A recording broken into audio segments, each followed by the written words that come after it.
것처럼 보이는 곳에 하나님이 정말 왔어요. 소돔 사람들이 몰려와요.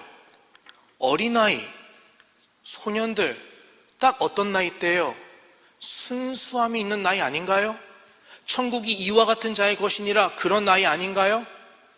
하나님이 오시면 순수한 마음으로 하나님의 말씀을 받아 누리며 은혜를 꽃피워야 될, 그런 은혜가 충만해야 될 나이 때도 왔어요. 노인들이래요. 노인은 어떤 사람들이죠? 인생을 오래 살면서 많은 것을 경험해서 지혜가 더해지고 마음이 누그러워져서 너그러움이 꽃피는 그런 지혜로운 장로님들이에요. 어른들이라고요. 그러면 이분들이 어린아이부터 어른까지 지금 한 마음, 한 뜻이 되어서 뭘 하고 있어요? 하나님을 영접하고 있지 않고, 영접하는 게 아니라 도리어 하나님을 갖고 노려고 하고 있어요. 아니, 하나님인 줄 알지도 못하고 영접하지도 않아요. 여러분, 이게 창세기 19장이에요. 똑같은 19장을 사사기로 옮겨보자고요. 사사기 19장에 보면은 매우 똑같은 장면이 하나 더 있습니다. 뭐냐? 사사기 19장에 베냐민 지파 땅을 한 나그네가 지나가요. 똑같은 나그네가 지나가요. 아내를 찾아서 가는 길이에요. 그래서 밤이 되어서 그 지파 땅의 한 곳에 유숙해요. 머물러요. 이제 잠을 자려고 하는데 갑자기 그 베냐민 지파 동네 사람들이 싹 다 몰려와서 그 집을 똑같이 에워쌉니다. 그리고 말하는 거예요. 나그네를 내놔라. 우리가 그와 갖고 놀아야겠다. 안 된다. 똑같은 일이 일어나요. 갖고 놀아요. 누구를? 결국 나그네 아내를 갖고 놉니다. 문제는 갖고 노는 걸로 끝나지 않아요. 밤새 그 아내를 범하고, 언제까지 그리하느냐? 그 여인이 죽기까지 그리합니다. 결국 나그네 아내는 죽음을 맞았어요. 하나님께서 찾아오시는데 오늘 본문도 마찬가지로 이 나그네를 가지고 갖고 노려고 하는데 과연 갖고 노는 걸로 끝날까? 그렇게 끝나지 않는다고요. 사람들은 준비가 잘 돼 있어요. 한마음 한뜻으로요. 뭐 할 준비? 갖고 놀고 유린하고 죽일 준비가 돼 있어요. 뒤가 없고 내일이 없고 오늘 이 순간에 매우 충성한 사람들이에요. 똑같은 일이 소돔에서 일어나는 거죠. 이래도 여호와의 동산이라고 볼 수 있겠나요? 자기 백성을 심판하실 수 있는 분이 바로 심판하지 않고 한번 확인해 보려고 정말 오셨는데, 어둠이 빛을 미워하는 것처럼 이 사람들은 당신의 주인이 왔는데도 알아보지 못하고 오히려 영접하지 아니해요. 요한복음 1장에 나오는 내용과 동일한 일이 일어났죠. 사랑하는 여러분, 하나만 더 보면 이건 너무 가슴 아픈 일이 하나가 또 있어요. 노아 시대 때로부터 이게 조금 더 변형이 된 거예요. 자, 창세기 6장 11절이랑 13장 13절에 비교한 말씀이 있는데 보시면 이래요. 노아 시대 때는 6장입니다. 오늘 본문은 13장이에요. 노아 시대 때 온 땅이 하나님 앞에 부패했다. 그리고 13장 13절 소돔 사람도 여호와 앞에 부패했다. 그런데 원문을 잘 번역한 영어 성경에 보면은 차이점이 하나 있죠. 굵은 빨간 글씨 In the sight of God, 하나님 보시기에, 하나님이 보았을 때 악한 상태였어요. 자, 이제 더 넘어가서 뭐로 변해요? Against the Lord, 적적이어졌어요. 하나님이 보시기에 악한 걸 넘어서서 이젠 사람들이 적극적으로 하나님을 대적하고 하나님이 우리에게 내려오면 죽이려고까지 하는 상황으로 지금 죄악이, 하나님을 향한 죄악이 어떻게 되었나요? 더 심각해지고 더 포악해지고 있다고요. 노아 시대 때 비교하면 더 잘 사는 사회일 거예요. 더 풍요롭고 어쩌면 법이 발달되어 있을 수도 있겠죠. 하나님의 동산처럼 보일지도 몰라요. 그러나 그건 세상의 눈으로 볼 때는 그래요. 우리는 하나님의 눈으로 세상을 바라보는 하나님의 사람입니다. 하나님의 눈으로 세상을 볼 때 사람의 눈으로는 아무리 좋아 보여도 하나님께서 보실 때 이 세상이 어떠한지를 우리는 하나님의 선하시고 기뻐하시고 온전하신 뜻이 무엇인지 분별할 수 있도록 우리 자신이 영적 예배자로서 거룩하게 깨끗하게 준비되어 있어야 된다는 거예요. 이 시대는 어때요? 네, 예수님 말씀하신 그대로예요. 소돔과 고모라는 하나님 보실 때 심판을 받기에 마땅한 곳이에요. 그런데 더 심각한 게 있어요. 예수님의 시대 때, 로마 제국 시대 때는 더 살기 좋은 유토피아의 끝판왕이라고요. 그죠? 그 로마 시대 때 지은 다리가 오늘날도 여전히 사용되고 있다는 것이 그 증거예요. 주님이 그 시대를 어떻게 그리냐? 마태복음 10장 15절 보세요. 내가 진실로 너희에게 이르노니 심판 날이 이르면 소돔과 고모라 땅이 그 성보다, 너희가 거하는 이 성보다 뭐하기 쉽다? 견디기 쉬울 거야. 주님, 로마는 법치주의 사회예요. 법을 잘 지키고 양심이 있고 사람들은 남에게 피해를 주지 않고 피해를 입힌 사람이 있다면 나라가 잡아서 심판하는 그런 공의로운 사회라고요. 맞아요.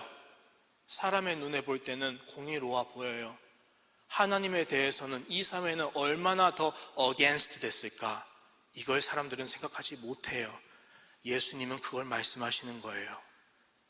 노아 시대 때나 소돔 때나 오늘도 하나님은 변함없이 우리를 사랑하고 계시고 찾고 계시고 구원하여서 영생을 주려고 자지도 졸지도 못하시고 수고롭게 일하시는데 하나님이 우리의 문을 쾅쾅쾅 두드리면서 나올 때마다 세상은 처음에는 듣지 아니하고 방주에 안 탔고 그 다음에 하나님을 갖고 놀다가 죽이려고까지 하고 그 다음엔 어떤 일이 일어났느냐? 하나님이 마지막으로 심판 직전에 누구를 보내세요? 최후 통첩으로? 맞아요. 아들을 보낸다고요. 그 전에는 종들을 보냈어요. 노아를 보내고 아브람을 보내고 엘리야를 보내고 마지막 세례 요한까지 보냈죠.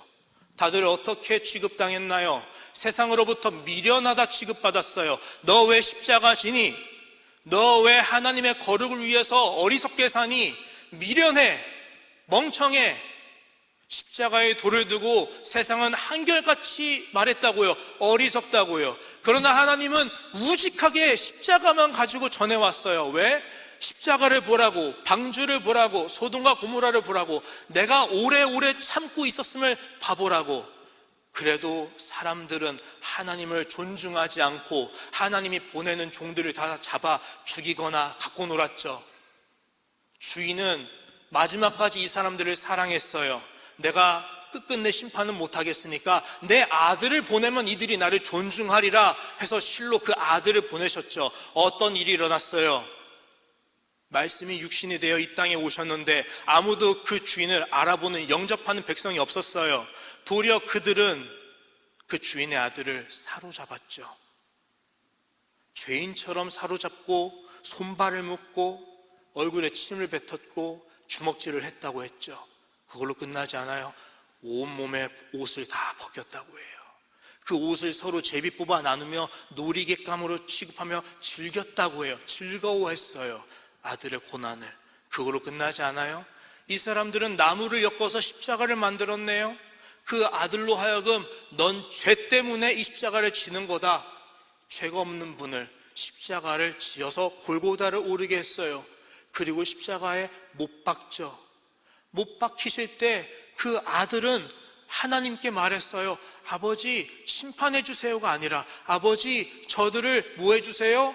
용서해 주세요. 참아 주세요. 심판을 막아주세요. 쟤네가 뭔 짓을 하는지 몰라서 그래요.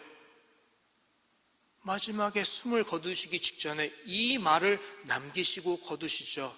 아버지 내가 다 이루었습니다 라고요. 뭘 이루었다고 주님은 그렇게 우직하게 십자가를 지신지 우리는 다 알아요. 뭐요? 십자가에 새겨진 하나님 아버지의 오래 참으심, 이만큼 우리를 사랑하심, 아직 기회가 있다. 누구든지 내 아들을 내가 외면하면서까지 너희를 선택했다는 사실을 보고 회개하고 돌이키는 자는 내가 멸망하지 않고 영생을 얻게 반드시 할 것이다. 나는 너희를 사랑하여서 너희와 함께 여호와의 동산에서 함께 신혼생활을 누리기 위해 찾아온 너희의 아버지, 너희의 신랑 여호와다. 이거를 십자가에서 드러내셨던 거예요.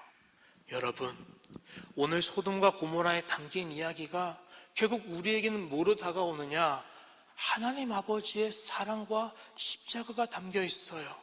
이 말씀을 우리가 읽을 때 여러분의 마음이 어떠하세요? 우리는 어떤 심령으로 이 본문의 말씀을 받아들이면서 묵상하고 읽고 있나요? 나는 어떤 생각을 하고 있나요? 더 나아가서 예수의 십자가를 우리는 교회 올 때마다 늘 보고 있는데, 오늘도 우리는 십자가를 보았는데 이 십자가가 지금 나와 무슨 상관이 있는지, 우리는 십자가를 한 번 더 생각해보고 그것이 무엇을 의미하는지, 하나님 아버지가 그것에 무엇을 담았는지 한 번 더 우리가 도리어 깨닫기를 원합니다. 자, 이제 말씀을 좀 더 넘어가면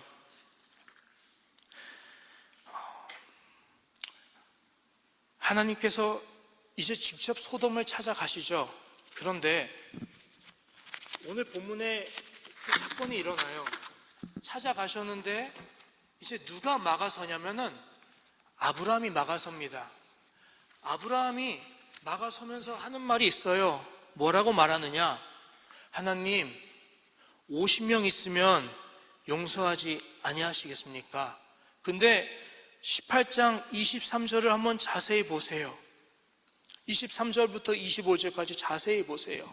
같이 읽어볼까요? 시작. 아브라함이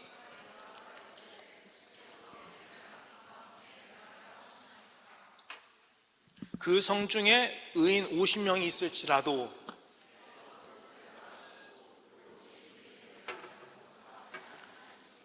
주께서 이같이 하사 의인을 악인과 함께 죽이심은 부당합니다. 의인을 악인과 같이 하심도 부당합니다.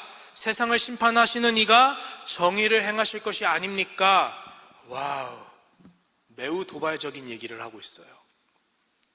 이제 아브라함이 하나님께 막아서더니, 막아선 것도 중죄인데 따져요. 뭐라 따져요? 하나님 정의롭다며요. 의인이랑 악인을 같이 심판하신다고요? 노노노, 하나님 부당해요. 따져요. 그리고 말해요. 50명 어때요? 흥정을 시작합니다. 자, 하나님이 뭐라고 답하세요? 오케이, 좋아. 내가 50명만 있어도 용서할게. 그러면 된 거예요. 이것만으로도 감사할 줄 알아야 된다고요. 그런데 아브라함이 한 번 더 도발해요. 아예 하나님, 알겠어요. 5명 모자란다 해서 혹시 그거 아니시죠? 45명 어떠세요? 하나님이 오케이. 하나님, 솔직히 한 번 더 생각해 보니까 5명 한 번 더 빼도 될 것 같아요. 50이나 45나 40이나 같잖아요. 40명 어때요? 오케이. 이게 무슨 심보예요? 호의가 계속되면, 둘리라고 할 뻔했는데, 호의가 계속되면 권리인 줄 안다고요. 그러니까 40명, 30명, 20명, 10명 흥정을 하는데, 아브라함이 사실 흥정을 하는 게 아니라 잘 보면 그 마음이 어떤지 알 수 있어요. 자, 30명으로 깎을 때 30절 보시면 이렇게 되어 있죠. 아브라함이 이르되 내 주여 뭐하지 마세요? 노하지 마세요. 이게 노만 쓰여 있으니까 안 되는데 진노예요. 분노라고요. 하나님 진노하지 마시고 들어주세요 라고 얘기하는 거예요. 아브라함이 아는 거죠. 아, 선을 넘고 있네. 하나님이 내가 선 세게 넘은 걸 보시고 이거 무서워. 하나님이 나 혼내실 것 같아. 무서우니까 하나님께 얘기를 해요. 여러분, 우리가 성경에 막 읽으면 자주 보이는 단어가 하나님의 진노, 진노, 진노. 얼마나 우리가 진노를 이렇게 많이 접하는지. 하나님의 사랑이 고픈 우리인데 진노를 볼 때마다 그렇다고요. 그런데 이 진노가 아브라함이 이 진노가 뭔지를 너무나도 잘 아는 사람이에요. 하나님의 진노는 감히 우리 인생이 입으로 담을 수 없는 말이에요. 그런데 그 사실을 아브라함이 모를까? 자, 나움이라는 선지자가 이 진노에 대해서 한번 얘기한 적이 있어요. 1장 6절 나움 보면 누가 능히 그 분노 앞에 서겠느냐? 누가 능히 그 진노를 감당할 수 있겠느냐? 그의 진노가 불처럼 쏟아진다. 하나님의 진노는 뭐처럼 쏟아진다? 불과 같다. 불은 뭐예요? 모든 것을 사르는 거라고요. 그러니까 그 단단하여 부셔질 수 없는 바위마저도 하나님의 진노 앞에서는 산산조각 깨져버린다. 그러니까 뭐해라? 하나님의 진노를 일으키지 좀 마라. 하나님이 진노하시면 뭐해라? 도망가라. 숨어라. 너가 뭔데 감히 그 진노 앞에 우리가 뭔데 설 수 있겠느냐? 이게 뭐다? 하나님의 진노라고요. 하나님의 진노는 우리가 평안할 때는 알지 못하지만 내 삶에 감당할 수 없는 시련이나 고통이나 고난이 닥칠 때는 소스라치게 놀라면서 하나님 앞에서 바짝 엎드려지는 게 사실 우리 사람이에요. 우리가 감당할 수 없는 인생의 어려움은 너무 두렵고 너무 뼈아프고 시간을 돌릴 수만 있다면 돌리고 싶지만 못 돌려서 아파하는 게 우리네예요. 그런데 그걸 두고 하나님의 진노라고 하고요, 아브라함은 그걸 75세 때부터 지금 99세 할아버지 나이 때까지 스펙타클한 인생을 통해 뼛속 깊이 배운 사람이 누구예요? 아브라함이라고요. 하나님이 그를 창세기 12장에서 부르시죠. 너는 복이 될 거야. 그 다음에 바로 그는 하드 트레이닝을 받아요. 하나님 나를 지켜준다며요. 왜 내가 감당할 수 없는 흉년을 일으켜서 가나안 땅 주셨는데 애굽으로 잠시가 아닙니다. 이민 가게 하십니까? 성경은 창세기 12장에 아브라함이 애굽에서 거하려고라고 해요. 이민 갈 생각을 했어요. 뭘 버리고? 하나님이 약속하셔서 주신 가나안 땅 버리고. 처음부터 99세 될 때까지 그는 쉽지 않은 인생을 살았는데 그의 지난 날을 살아가면서 그가 알게 된 하나님은 누구냐? 나에게는 한없이 관대하신 하나님이요, 내가 잘못한 거를 하나님이 덮어주시는 하나님이요, 그의 허물이 사함을 받은 자는 참 복이 있다, 그걸 고백하게 하시는 나의 하나님이요, 나의 실수조차, 나의 실패조차, 나의 연약함조차 그 속에서 하나님의 강하심으로 역사하사 실패가 아니라 하나님의 유익하심으로, 들어쓰심으로, 하나님의 영광으로, 나의 자랑으로 바꿔주시는 나의 하나님이요, 동시에 어떤 하나님? 나에게 복 주는 자에겐 복 주시되 나에게 원수되어 나를 저주하는 자에게는 큰 저주로 보복하시는 나의 편 하나님이요, 내가 하나님 편이라서 참 다행이다, 내가 저쪽 편이었으면 어떻게 했을까? 이렇게 인생을 통해서 아브라함은 뭘 배웠느냐? 하나님의 선하심과 자비하심과 동시에 하나님의 정의와 하나님의 공의와 하나님의 진노를 아는 사람이 이 사람이라는 거예요. 누구? 아브라함이요. 그럼 그 아브라함이 하나님의 진노를 감수하면서까지 이걸 한다? 이해가 됩니까? 안 됩니까? 세상은 이해 못하는 부분이에요. 그죠? 한술 더 떠서 이제 우리가 한번 감정을 이입해 보자고요. 내가 아브라함이에요. 내 자식 같은 조카 롯이 저 소돔에 갔어요. 처음엔 잘 사는 줄 알았어요. 그런데 점점 무슨 소문이 들려와요? 소돔에서 일어나는 일이 안 들을 수 없죠. 왜?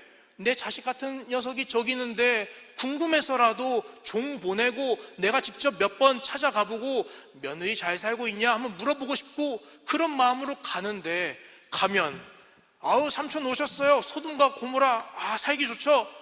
야 근데 너 표정이 왜 그래? 어저께 사실 일이 있었어요. 뭐? 우리는 아니고 옆에 사람이 죽었어요. 소돔과 고모라는 그런 곳이에요. 어린아이부터 노인에 이르기까지 노아 시대 때보다 포악했으면 포악한 그런 스펙타클한 그런 뉴스가 일어나는 곳이 소돔이에요. 여러분이 아브라함이면 여러분의 아들, 딸, 아니 여러분의 엄마, 아빠, 형제, 자매가 그 땅에 거하고 있는 걸 알게 되고 그 땅이 이렇게 무서운 곳인 줄 알게 되면 여러분, 우리는 뭐 할까요? 저였으면 우리 딸 당장 데리고 나왔죠. 하나님이 소돔과 고모라를 멸하러 한번 확인하러 가신대요. 평상시에 내가 할 수만 있다면 우리 조카 데리고 나오고 싶은 그런 땅이에요. 근데 마침 하나님이 그곳을 심판하신대요. 인간적으로 저 같으면 다행이다. 하나님, 저는 이렇게 간 거예요. 하나님, 시간 좀 주세요. 당장 가서 우리 조카 데리고 나올게요. 오케이.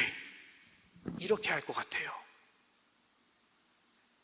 그 다음에 하나님이 저들을 심판하시든 말든 그것은 미안하지만 안타깝지만 그들이 선택한 몫이니까 내가 어떡하겠어? 인지상정 이럴 것 같아요. 자, 그런 가운데 아브라함이 뭘 했다고요 지금? 그렇게 안 했다고요.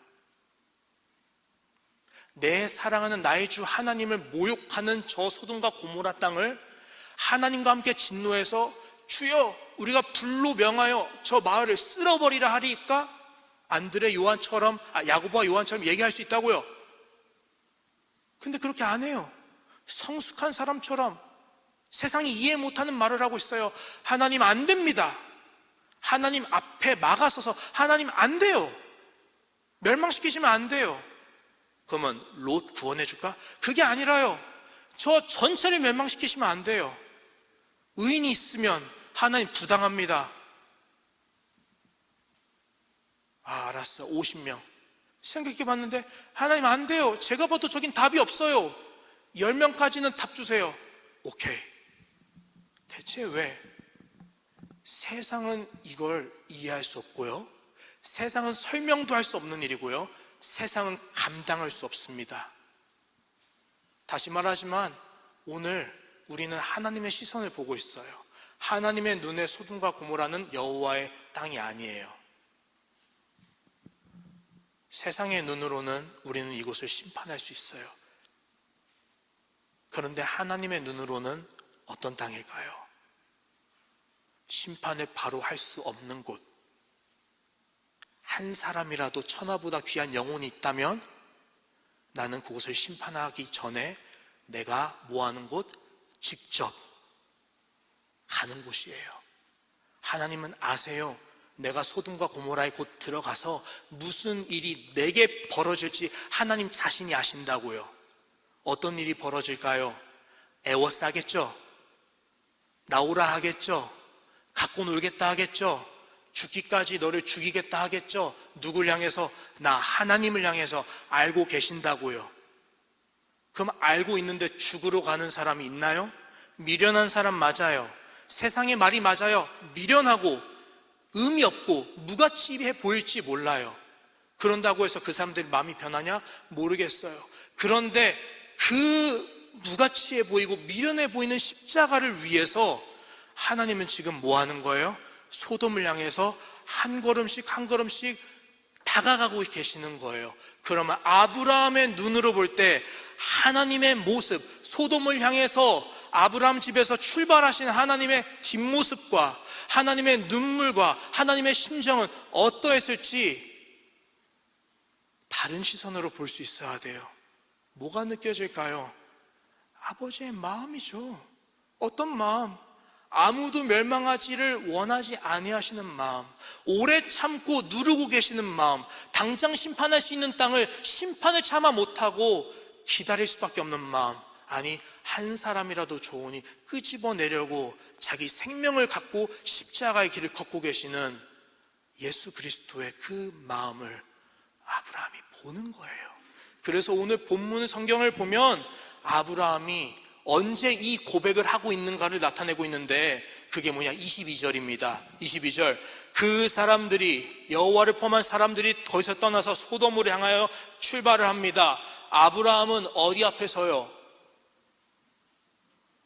소돔과 고모라를 향한 하나님의 발걸음 있는데 하나님 앞에 서요. 하나님을 바라봐요. 하나님의 눈을 읽고 하나님의 심정을 읽어요. 모를 리가 없어요.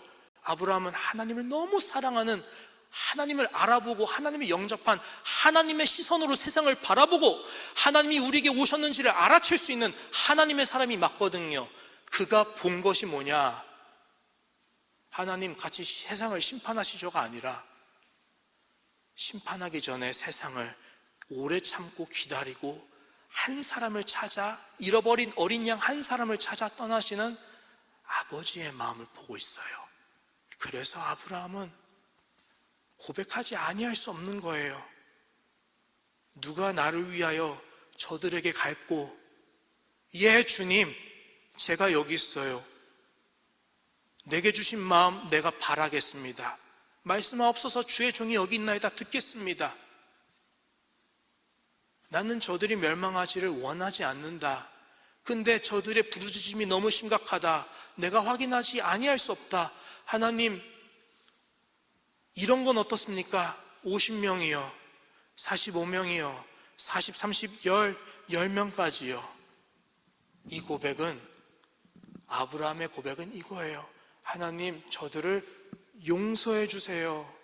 저들이 자기가 하는 짓이 뭔지 몰라서 그래요. 나를 보내주세요. 내가 복음을 전할 수 있을 겁니다. 나를 사용해 주세요. 하나님의 진노가 임박해서 거기까지는 결국 이루어지지 않았지만 아브라함은 뭘 하고 있느냐? 하나님이 십자가를 지고 가신 것처럼 아브라함은 지금 자기 십자가를 지고 아버지 앞에 나아가는 거죠. 아버지 앞에 섰더니 그가 본 건 뭐예요? 십자가인 거예요. 이 길은 심판하러 가는 게 아니라 한 영혼을 살리기 위해 아들을 십자가를 통해 우리에게 내어주신 십자가에 새긴 하나님 아버지의 사랑이다. 그걸 보았기 때문에 그 십자가를 지신 하나님 앞에서 그는 심판을 말할 수 없는 거죠. 그리고 하나님과 같은 마음, 하나님의 마음에 합한 자로서 마땅히 드려야 될 고백을 하고 있는 거예요. 뭐예요? 나의 십자가. 하나님, 나를 향해 진노하실지라도 좋습니다. 나에게 벌을 내리실지라도 나는 이 고백만큼은 해야겠습니다. 나는 내가 당신께 받은 사랑을 부인할 수 없습니다. 내게 주신 십자가의 사랑 나도 전하겠습니다. 아버지, 저들을 용서해 주세요. 이제 말씀을 맺으려고 해요. 사랑하는 성도 여러분, 아브라함은 하나님이 주신 이름 그대로의 사람이 맞아요. 열방을 품는 열방의 아버지죠. 하나님의 비전은 이렇게 이루어가는 것 같아요. 하나님의 사람은 이렇게 빚어지는 것 같아요. 그리고 여러분을 하나님이 오늘 그렇게 빚어가고 계시는 것 같아요. 때로는 그 십자가가 우리에게는 하나님의 진노 바로 앞에 서야 할 만큼, 내 인생을 흔들어 놓을 만큼 지기 버겁고 돌아가고 싶고 나의 유익을 위하여서 고백하고 싶지 않은 기도 제목일지도 몰라요. 그러나 우리는 결국 하나님 앞에 서게 될 거예요. 아니, 하나님이 우리를 찾아오실 거예요. 우리에게 내가 아브라함 앞에서 고백하지 못하고 내가 아브라함 앞에서 상의하지 못할 것이 무엇이 있느냐? 난 모든 것을 아브라함과 나누어 이야기할 수 있다라고 하신 하나님이 여러분을 찾아와서 똑같이 모든 것을 터놓으실 거예요. 하나님의 고민을요. 내 가슴이 답답하여 심히 죽게 되었는데 이러이러한 일이 있다. 어찌할까? 하나님은 그렇게 여러분 우리에게 찾아오시고 당신의 모든 비밀을 우리 마음에 심어주시고 생각나게 하시고, 그리고 우리에게 주신 비전을 따라 우리에게서 고백을 이끌어내셔서 영광 받으실 거예요. 아버지, 저들을 용납해 주세요. 저들은 저들이 뭘 할지 모릅니다. 그러나 나에게 주신 십자가 난 압니다. 이 십자가 하나님 미련하지 않아요. 하나님이 지금 감수하신 이 십자가 헛되지 않습니다. 하나님 반드시 승리하실 것을 난 압니다. 당신이 십자가를 헛되게 하지 아니하신 것처럼 오늘도 동일하신 하나님이 우리를 통해서 세상에 드러내실 당신 예수 그리스도의 십자가의 사랑은 결국 승리하실 것입니다. 세상을 이기는 믿음은 이것이니 곧 우리의 믿음이라. 그 믿음은 십자가에 새긴 아버지의 사랑을 내가 믿는 것입니다. 아버지, 내가 가겠사오니 내가 십자가를 전하겠사오니 나를 빚어주세요. 그 고백이 우리 삼성교회 청년부를 통해 우리 삼성교회 모든 아이들과 어른들까지, 더 나아가 우리가 사랑하는 가족들과 밴쿠버 전역에 이르기까지 열방을 품을 수 있기를 소망합니다. 우리 이 시간 함께 기도하길 원합니다.